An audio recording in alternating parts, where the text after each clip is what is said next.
It's 7 a.m. and it's a quiet and cloudy Saturday morning. The sidewalks and streets are mostly empty, which means a very peaceful workout. And this is not just any other workout session. Today, I plan on taking an historic tour down to the Chester City waterfront. My first stop will be the landing site of William Penn, the founder of the Keystone State, Pennsylvania, also known as the Commonwealth.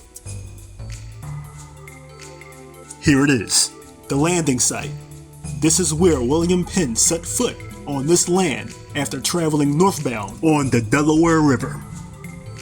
Let's take a closer look and read what it says.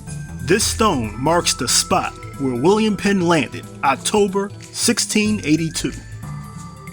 So let's backtrack. How did he end up here?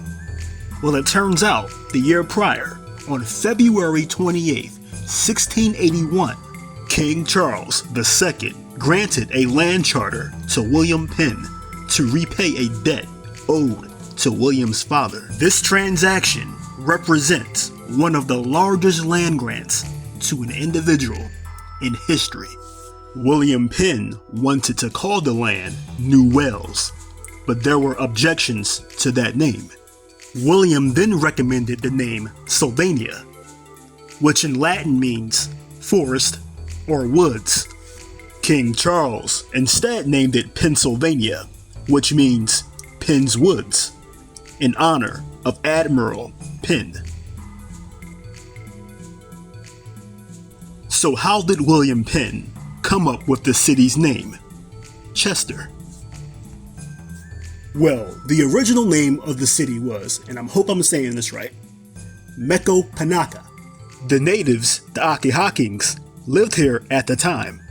So William Penn asked a friend from Chester, England, to rename the town. He decided to call it Chester, a tribute to his hometown, Chester, England. Opposite from the landing site, there's a sign with some key information. It reads, Penn's Landing, October 29th, 1682. Soon after finishing a 2-month voyage, William Penn first set foot on his colony of Pennsylvania, granted by Charles II. The year before, the site is a block south. There's some more information around the corner, written on this stone. It says Delaware County, where Pennsylvania began, discovered by the Dutch, settled by the Swedes, granted to William Penn by King Charles II of England. Delaware County is the site of Penn's first landing in Pennsylvania. Here, the first assembly met and adopted the frame of government honored in history. Delaware County is the site of the first Supreme Court and the first capital of Pennsylvania. Dedicated October 30th, 1982. The 300th anniversary of Pennsylvania, Delaware County Council, Delaware County Heritage Commission. This landing site was placed on the National Register of Historic Places in 1971. Alright, I'm going to turn around and get one last look before I go to the next site.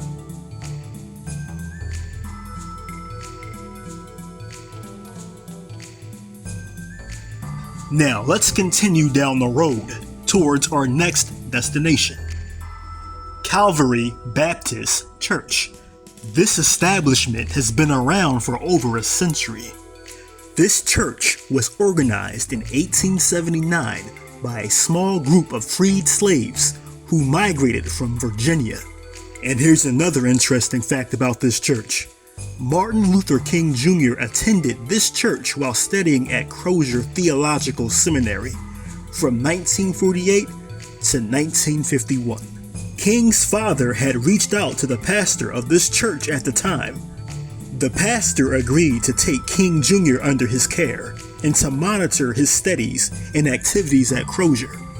In between his studies, he served as a Sunday school teacher and a youth minister at this church. This place was his second home. In front of the church is some cool information posted up about Martin Luther King. Let's read it. King lived 3 years in this community and ministered under the mentorship of J. Pius Barber. He graduated from Crozier Theological Seminary, 1951, a leader of the 1963 March on Washington. King won a Nobel Peace Prize, 1964. This building is one of many examples of the history the city of Chester holds. Many people pass by this building every day, not knowing the significance it has within the fabric of this city. Around the corner from the church is a nice mural dedicated to Martin Luther King. A man who made such an impact on this country began his first steps in fulfilling his dream right here in this small city.